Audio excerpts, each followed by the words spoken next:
एक शूज़ और टाइम हो गया है करीबन आधा घंटा। ये अच्छा लग रहा है, देखो तो।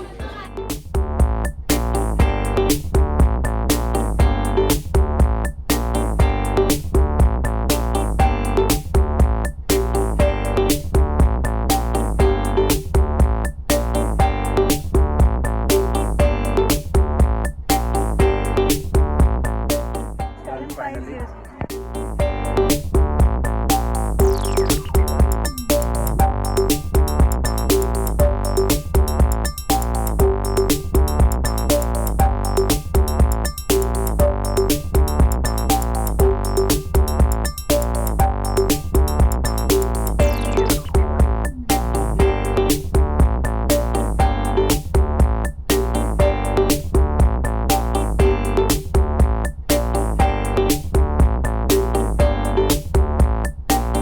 गुड मॉर्निंग दोस्तों।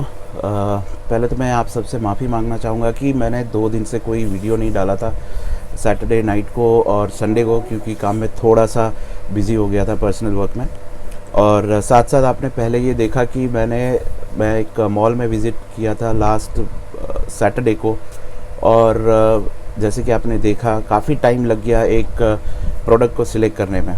ठीक है, तो ये बेसिकली वीडियो मैं आपको इसलिए दिखा रहा हूँ क्योंकि मैं आपको समझाना चाहता हूँ कि ऐसी प्रोडक्ट रेंज जहाँ पे प्रोडक्ट का सिलेक्शन बहुत ही डिफ़िकल्ट हो जाता है, जैसे कि शूज़, ठीक है, एग्ज़ाम्पल मैं आपको बता रहा हूँ, तो वहाँ पे रिटर्न्स होने के चांसेस क्यों बढ़ जाते हैं। ठीक है, आपने देखा कि एक ही इंसान एक प्रोडक्ट को सिलेक्ट करने के लिए, डिसाइड करने के लिए ऑलमोस्ट 2 घंटे लगा देता है। ठीक है, जनरल टेंडेंसी होती है, मॉल में हम जाते हैं तब ऐसा होता है कि आप प्रोडक्ट को सिलेक्ट करते हैं तो बहुत टाइम लग जाता है, स्पेशली लेडीज़ को। मैं ऐसा नहीं कह रहा हूँ, मैं मतलब आप प्लीज़ वैसे मत जज करिएगा। लेडीज़ जो होती है वो बहुत ही परख के प्रोडक्ट्स का सिलेक्शन करती है। ठीक है, क्यों करती है? क्योंकि देखिए, जेंट्स में और लेडीज़ में सबसे समझने वाली बात यह है, डिफरेंस जो है वो ये है कि लेडीज़ जो है वो बहुत ही कैलकुलेटेड रिस्क लेती हैं। ठीक है, और जेंट्स जो होते हैं वो रिस्क लेते हैं लेकिन बहुत कैलकुलेटिव रिस्क नहीं लेते हैं जनरली, ये मेरा पर्सपेक्टिव है। ठीक है, कैलकुलेटेड रिस्क और रिस्क में क्या डिफरेंस है? कैलकुलेटेड रिस्क ये होता है कि वो आगे का, बहुत आगे का सोच लेती है कि ये स्टेप अभी मैं लूँगी तो आगे ये कहाँ तक चलेगा। ठीक है, जेंट्स जो होते हैं नॉर्मली वो ऐसा डिसीजन लेते हैं फटाफट, बहुत ही फास्ट डिसीजन लेते हैं, कुछ भी ऐसे बिजनेस का हो या फिर पर्सनल हो, कंपेयर टू लेडीज़। ठीक है, तो ये एक डिफरेंस है। अब सपोज़ आप वैसे प्रोडक्ट्स में डील कर रहे हैं जहाँ पे आपके प्रोडक्ट्स कैटर करता है वाइड रेंज ऑफ प्रोडक्ट्स, जो कैटर करता है लेडीज़ डिपार्टमेंट को। ठीक है, तो वहाँ पे वो सिलेक्शन रिलेटेड जो प्रोडक्ट्स हैं, जैसे कपड़े हैं, शूज़ हैं, लेडीज़ बैग्स हैं, ठीक है, तो वहाँ पे वो एक परखने वाली चीज़ सामने आ जाती है। और वैसे products returns compare to gents products ज़्यादा होता है। ठीक है, उतने भी ज़्यादा नहीं होता है, लेकिन अगर हम रेशियो देखने जाएं तो ज़्यादा होता है। ठीक है, और दूसरी चीज़ आपको ये नोटिस करनी चाहिए, अगर आप कोई भी ऐसे मार्केट प्लेस में, मतलब मॉल्स में या कहीं पर भी बाज़ार में जा रहे हैं, ठीक है, थिंक लाइक अ बिजनेसमैन। ठीक है, ये मेरे खुद का कहना है कि if you are visiting a market, visit like a businessman, not visit like a visitor. ठीक है, तो उसमें आप देखेंगे कि बहुत सारे लोग होते हैं जो, आप अगर एक जगह पे खड़े हो जाएं तो वहाँ पे आपको, अगर आप नोटिस करेंगे वहाँ पे, तो देखेंगे कि एक इंसान वो प्रोडक्ट को कितनी बार मतलब देख रहा है। ठीक है, वो प्रोडक्ट कितनी बार ले रहा है, कितने लोग वो प्रोडक्ट को ख़रीद रहे हैं। ठीक है, मतलब आपको आइडिया आएगा कि किस टाइप के प्रोडक्ट्स लोग सिलेक्ट कर रहे हैं। ठीक है, वो आप ऑब्ज़र्व करिए वहाँ पे। ठीक है, आपको बहुत आइडिया आएगा। अगर मैं कपड़े की इंडस्ट्री में हूँ या फिर शूज़ की इंडस्ट्री में हूँ और मैं खड़ा हो जाता हूँ और देखता हूँ कि हाँ, इतने सारे शूज़ पड़े हैं, यहाँ से लोग ज़्यादा कौन से टाइप के शूज़ खरीद रहे हैं। ठीक है, अगर देखिए, बहुत ही सिंपल लॉजिक है, अगर कोई रिटेल मार्केट में जाके वही शूज़, उस टाइप के शूज़ ज़्यादा लोग खरीद रहे हैं तो ऑब्वियस सी बात है कि ऑनलाइन में भी वही ज़्यादा शूज़ चलेंगे। ठीक है, फ़र्क ये होगा कि उसमें रिटर्न्स होने के चांसेस रहते हैं और रिटेल में रिटर्न होने के चांसेस नहीं रहते हैं, लेकिन वहाँ पे जो मैन आवर लगता है, मतलब जो लोग रहते हैं उनका टाइम वेस्ट होता है। बस उनका तो एक्चुअली काम ही वही है, जो लोगों को बताना दिखाना। बट ऑनलाइन में वो सब नहीं होता है कि आपको पर्सनली पहना के दिखाना है लोगों को, ठीक है, वो सब ऑनलाइन में नहीं होता है, बट ऑनलाइन में रिटर्न होता है। तो वहाँ पर ड्रॉबैक ये है रिटेल में कि आपको अपना टाइम वेस्ट करना पड़ता है, ठीक है। ऑनलाइन में ड्रॉबैक ये है, माइनस पॉइंट ये है कि आपके पास प्रोडक्ट रिटर्न आता है, ठीक है। तो ये एक चीज़ आप ध्यान रखिएगा। दूसरी बात, जब मैंने आपको वो आइसक्रीम का क्लिप दिखाया, ठीक है, अब वो तो थी बेसिकली सिर्फ आइसक्रीम, लेकिन अगर आप थोड़ा क्रिएटिविटी यूज़ करेंगे तो एक आइसक्रीम को भी आप बहुत अच्छे तरीके से पब्लिसाइज करके बाज़ार में बेच सकते हैं, ठीक है। अगर आप नॉर्मली एक आइसक्रीम को मतलब स्कूप लेके उसके ऊपर डाल दिया और फिर ऊपर जो भी डालना है मिक्स करके दे दिया, तो कॉमन है वो बहुत। लेकिन उसमें जहाँ पे आपने देखा कि मिक्स किया, ठीक है, एक नया स्टाइल यूज़ किया, उसके बाद जो टेस्ट आता है वो भी बहुत मज़ेदार होता है, ठीक है। तो ऐसी क्रिएटिविटी सिर्फ आप आइसक्रीम में नहीं, लेकिन काफ़ी सारे आपके बिजनेस मॉडल में भी यूज़ कर सकते हैं, ठीक है। और क्रिएटिविटी का कोई एंड नहीं होता है। क्रिएटिविटी ऐसी चीज़ है जो हर दिन हर रोज़ वो इम्प्रूव होती जाती है, ठीक है। आपको क्रिएटिविटी लाने के लिए आपको उस तरीके से सोचना पड़ेगा, ठीक है। बिज़नेस वो ऐसी चीज़ है जो हर बार आपको कुछ ना कुछ सोचते रहना पड़ेगा। आप एक ही पॉइंट के साथ, एक ही डिसीजन के साथ आप बिज़नेस को ग्रो करना चाहेंगे तो वो नहीं होगा, ठीक है। आपको इम्प्रूव होता रहना पड़ेगा, आपको क्रिएटिविटी लानी पड़ेगी, आपको आउट ऑफ बॉक्स थिंक करना पड़ेगा। ये सब चीज़ें आपको बिज़नेस में ज़रूरत पड़ेगी, ठीक है। और ये सब आप कैसे कर पाएंगे, कैसे आउट ऑफ बॉक्स सोच पाएंगे, ठीक है, उसकी भी मैं जानकारी आप लोगों को देता रहूँगा। जैसे मैंने आज आपको थोड़ा आइडिया दिया कि कैसे आप आउट ऑफ बॉक्स सोच के लोगों को ऑब्जर्व करके आइडेंटिफाई कर पाएंगे कि प्रोडक्ट कैसे सिलेक्ट करना है। तो वैसे बहुत सारे और तरीके होते हैं, ठीक है। तो वो भी आप यूज़ करके अपने बिज़नेस को ग्रो कर सकते हैं, ठीक है। तो आज अभी मैंने इस बारे में बहुत ज़्यादा बोल लिया, अब ब्लॉग में फिर ज़्यादा मैं टाइम नहीं दे पाऊँगा, तो आगे बढ़ता हूँ और डिस्कस करते हैं हम ब्लॉग्स के जो भी बाकी के जो पहलू है उसको। ओके दोस्तों, आज मैं और कोई टॉपिक के बारे में डिस्कस नहीं करूँगा, एक इम्पॉर्टेंट इन्फॉर्मेशन आपको देनी थी। पहले तो गिव अवे के बारे में, जो मैंने गिव अवे डिक्लेयर किया था स्टार्ट ऑफ माय चैनल, जब शुरुआत की थी तब, तो उसके गिव अवे सारे रेडी हो चुके हैं और डिस्पैच भी मैंने कर दिए हैं ऑलमोस्ट सारे। तो आप लोगों को शायद एक हफ्ते के अंदर वो सारे गिव अवेज जो हैं वो मिल जाएंगे, ठीक है। तो और कोई नई एंट्रीज़ अभी आप मत भेजिएगा, क्योंकि जो आई है ऑलरेडी मेरे पास वो सारी मैंने भेज दी है और उसका टाइम भी एक्चुअली निकल चुका है, ठीक है। और दूसरी एक बात मैं आपको बहुत इंपॉर्टेंट बात बताने वाला था कि गिव अवेज तो मतलब बेसिकली ऐसा है कि वो गिफ्ट है, आपको पसंद आएगा, ठीक है। तो मैं उससे भी कुछ और आगे का सोच रहा हूँ। और एक दूसरी तरह का गिव अवे है ये जो मैं अभी आपको बताने वाला हूँ। उसमें मैं बेसिकली ये करने वाला हूँ कि मैंने जितने भी वीडियोस बनाए आप लोगों के लिए, वो वीडियोस के बेसिस पे मैं एक क्वेश्चनर प्रिपेयर करूँगा, ठीक है। वो क्वेश्चंस प्रिपेयर करके उसका लिंक मैं अपने यूट्यूब के वीडियो डिस्क्रिप्शन में डाल दूँगा और फिर वहाँ पे आपको वो क्वेश्चंस के आंसर देने, ठीक है। और जो भी टॉप 5 लोग होंगे जो जिसने वो सारे आंसर्स करेक्टली दिए होंगे, ठीक है, उनको मैं मेरी तरफ से कुछ प्रोडक्ट्स भेजूँगा और उनको पैकिंग मटेरियल भी भेजूँगा, ठीक है। और उनको मैं फ़ोन पे 1-to-1 असिस्टेंस भी दूंगा, ठीक है, मेरी तरफ से।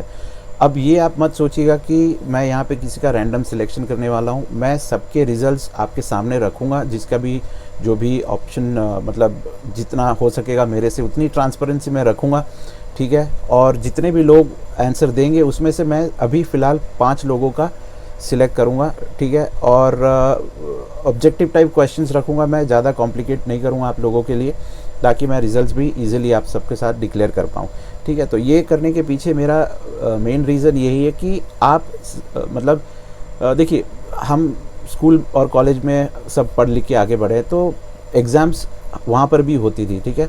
तो मैं वैसा ही कुछ सोच रहा हूँ कि यहाँ पर भी कुछ करूँ और आप सबको एक तरह का रिवॉर्ड दूँ मेरी तरफ से गिव अवे के फॉर्म में। और ये जो है, मुझे लगता है कि ये जो प्रोडक्ट्स मैं आपको दूंगा वो आपके पर्सनल यूज़ के लिए नहीं दूंगा, वो मैं आपको ऑनलाइन सेल करने के लिए दूंगा, ठीक है। ताकि आप एज अ बिगिनर ट्राई कर सकें कि अगर आपको डर लगता है कि रिस्क है प्रोडक्ट ख़रीदने में, तो वो सारा सेटअप मैं आपको करवा के दूंगा। लेकिन अभी एज ऑफ नाउ सिर्फ 5 लोग, ठीक है। फ्यूचर में मैं कोशिश करूँगा ऐसा हेल्पलाइन नंबर लाने के लिए या फिर कुछ भी। अभी तो सिर्फ शुरुआत है दोस्तों चैनल की, मैं आगे बहुत कुछ करने वाला हूँ। तो प्लीज़ आप लोग ज़्यादा डिसअपॉइंट मत होइएगा कि सिर्फ 5 लोग ही क्यों, क्योंकि उससे ज़्यादा मैं कर भी नहीं पाऊँगा, क्योंकि मेरे भी काफ़ी सारे काम होते हैं यहाँ पे, तो मुश्किल हो जाएगा मेरे लिए भी। ठीक है, तो 5 लोगों के साथ शुरुआत करूँगा, उनको मैं थोड़ा बेसिक आइडिया दूंगा और उनको वो प्रोडक्ट्स हेल्प करूँगा सेल कराने के लिए। प्रोडक्ट्स भी मैं भेजूँगा और पैकिंग मटेरियल भी मैं भेजूँगा। ठीक है, तो वो एक तरह का मेरा गिव अवे होगा आप लोगों के लिए। ठीक है, मैंने देखे बहुत सारे वीडियोज़ आते हैं यूट्यूब में गिव अवेज़ के बारे में, जब इतने सब्सक्राइबर्स हो जाते हैं तो ठीक है, बट मैं सोच रहा हूँ कि वो गिव अवे मतलब कर सकते हैं, ऐसा कुछ नहीं है, बट उससे आपको सीखने को क्या मिलेगा? मतलब आप जो ये चैनल देख रहे हैं, ये तो आप ऑब्वियसली कुछ सीखने के लिए देख रहे हैं, एंटरटेनमेंट के लिए तो नहीं देख रहे हैं। ठीक है, तो मैं सोच रहा हूँ कि ऐसा कुछ करूँगा तो आप लोग ज़्यादा सीखेंगे भी और यही गिव अवे का फ़ायदा उठा के आप एक्सपीरियंस भी गेन कर पाएंगे। ठीक है, तो आई होप कि ये आइडिया आप सबको अच्छा लगा होगा। ठीक है, तो इस पर मैं अभी प्लान शुरू कर रहा हूँ और मे बी नेक्स्ट वीक हम प्लान करेंगे कि ऐसा एक क्विज़ में रखूँ आप सबके लिए। ठीक है, और इस वीक मैंने आपको पहले भी बताया था लास्ट वीक, वो एक एक्सेल शीट बनाना है, तो उस पर भी मैं वर्क कर रहा हूँ सबके लिए। ठीक है, तो वो भी तैयार हो जाएगा।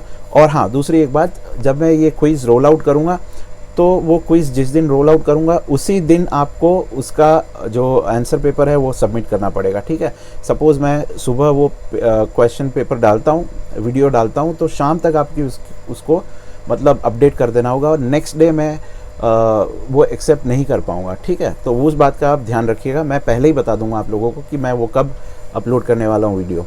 ठीक है, तो वो इसलिए क्योंकि काफ़ी सारे लोग मुझे क्वेश्चंस पूछते हैं कमेंट्स में, तो ऐसा ना हो कि वो क्वेश्चन पूछ ले, मैं जवाब भी दे दूं और उसी का वो जवाब हो, तो वो बहुत अनफेयर होगा काफ़ी लोगों के लिए।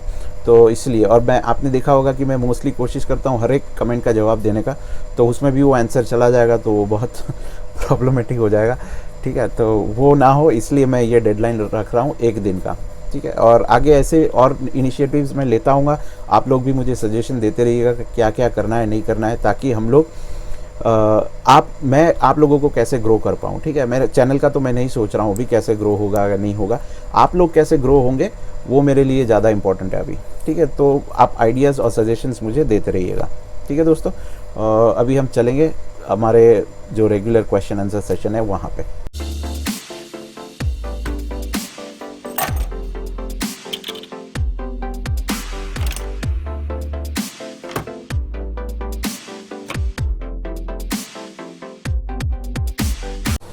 दोस्तों, अमित नंदा का एक सवाल है रिटर्न्स के बारे में। वो जानना चाहते हैं कि रिटर्न्स अगर होते हैं तो उसमें चार्जेस लगते हैं कि नहीं लगते हैं। अगर प्रोडक्ट डिस्पैच किया है उसके पहले अगर ऑर्डर कैंसिल हो जाता है तो चार्जेस लगते हैं कि नहीं लगते हैं। अगर प्रोडक्ट डिस्पैच कर दिया और उसके बाद कस्टमर रिफ्यूज़ करता है और रिटर्न आ जाता है तो चार्जेस लगते हैं कि नहीं लगते हैं। तो मैं उसके बारे में बता देता हूँ। मोस्ट ऑफ द वेबसाइट्स जो हैं इंडिया में, वो अगर आप प्रोडक्ट डिस्पैच कर देते हैं और उसके बाद अगर कस्टमर बोलता है कि मुझे प्रोडक्ट नहीं चाहिए, आपको वो कस्टमर मेल भेजता है, रिक्वेस्ट करता है कि आप कैंसिल कर दो आपकी तरफ से, या फिर वो कस्टमर रिफ्यूज़ करता है प्रोडक्ट को एक्सेप्ट करने के लिए और प्रोडक्ट रिटर्न हो जाता है, तो वहाँ पे आपको वन वे शिपिंग चार्ज लग जाता है। ठीक है, वन वे शिपिंग चार्ज मतलब प्रोडक्ट भेजने का, और रिटर्न जब आता है तब रिटर्न का वो जो मार्केट प्लेस है वो पे करती है, लेकिन वन वे शिपिंग चार्ज आपको लग जाता है मोस्ट ऑफ द केसेस में। लेकिन ईबे में अभी तक हमने नोटिस किया है कि वन वे शिपिंग चार्ज भी नहीं लग रहा है। अगर प्रोडक्ट रिटर्न आता है तो वो पूरा का पूरा पैसा आपके अकाउंट में रिफ़ंड हो जाता है, उसका कोई चार्जेस नहीं लगता है। अब लेट्स से कि आपके पास कोई ऑर्डर आया, अब लेट्स से कि दोस्तों आपके पास वो ऑर्डर आ चुका है, ठीक है, और कस्टमर रिक्वेस्ट भेजता है कि वो प्रोडक्ट अब उसको नहीं चाहिए, तो उस केस में अगर आप ऑर्डर कैंसिल करते हैं तो आपको कोई चार्जेस नहीं लगते हैं। ठीक है, तो उसमें ऑप्शन होता है ड्रॉप डाउन लिस्ट में कि बाय कैंसिल, वो ऑप्शन आप सिलेक्ट करके अगर ऑर्डर को कैंसिल करेंगे तो कोई चार्ज आपको नहीं लगना चाहिए। ठीक है, अगर आप नोटिस करते हैं कि आपको चार्जेस लगे तो आप कस्टमर केयर में एक टिकट रेस कर सकते हैं, और टिकट रेस करने के बाद वो आप उनको रिक्वेस्ट कर सकते हैं कि ये चार्जेस जो भी लगे वो रिफ़ंड कर दे, तो वो लोग वो चार्जेस को भी रिफ़ंड कर देंगे आपके लिए। सुमित नंदा का एक सवाल है, वो पूछ रहे हैं कैशबैक जो मिलता है कस्टमर्स को क्रेडिट कार्ड के ऊपर, बैंक अकाउंट्स के ऊपर, वो सेलर्स पे करते हैं या फिर मार्केट प्लेस पे करता है, कौन पे करता है? तो बेसिकली दोस्तों, अगर कैशबैक मिलता है क्रेडिट कार्ड पे या फिर बैंक पे, तो वो बेसिकली बैंक्स देती हैं। ठीक है, बैंक्स वो प्रोवाइड करती हैं इनको मार्केट प्लेस वेबसाइट्स को, और वो बैंक्स के जो भी ट्रांजैक्शंस होते हैं वो बैंक आपके अकाउंट में वापस देती है, ठीक है। वो मार्केट प्लेस वेबसाइट्स भी नहीं देते हैं, वो इसलिए होता है कि कुछ बैंक्स वो उनकी कस्टमर बेस बढ़ाने के लिए ये मार्केट प्लेस वेबसाइट्स के साथ टाई अप करते हैं, और ये कैशबैक मिले उनको, इसीलिए वो बैंक्स जो है टाई अप करती हैं और उनके भी कस्टमर्स बढ़ते हैं साथ में। क्योंकि अगर आप देखेंगे कि सिटी बैंक में 15% का कैशबैक मिल रहा है, तो बहुत सारे कस्टमर्स सोचेंगे कि सिटी बैंक का हम अकाउंट खोल लें या फिर क्रेडिट कार्ड ले लें, ठीक है, क्योंकि उसमें कैशबैक मिल रहा है। तो ये सोच के उनके भी कस्टमर्स बढ़ते हैं। तो ये एक मार्केटिंग स्ट्रैटेजी है जिसके बेसिस पे वो नए कस्टमर्स को गेन करने के लिए ये कैशबैक के ऑफर्स देते हैं। सेलर्स को कुछ पे करने की ज़रूरत नहीं पड़ती है इसमें। पंकज कुमार का एक सवाल है, उनका बेसिकली सवाल पूछने का इंटेंशन ये है जानने का कि जब ऑर्डर आता है तब इनवॉइस कैसे उसको लगाना है और क्या कुरियर कंपनी को हमें बताना पड़ेगा। देखिए, आप जैसे ही स्नैपडील हो या फ्लिपकार्ट हो, अमेज़ॉन ईजी शिप हो, ठीक है, या ईबे पावरशिप हो, वहाँ पे आप जैसे ही इनवॉइस जनरेट करते हैं, लेबल जनरेट करते हैं, तो उनको नोटिफिकेशन अपने आप चली जाती है, ठीक है।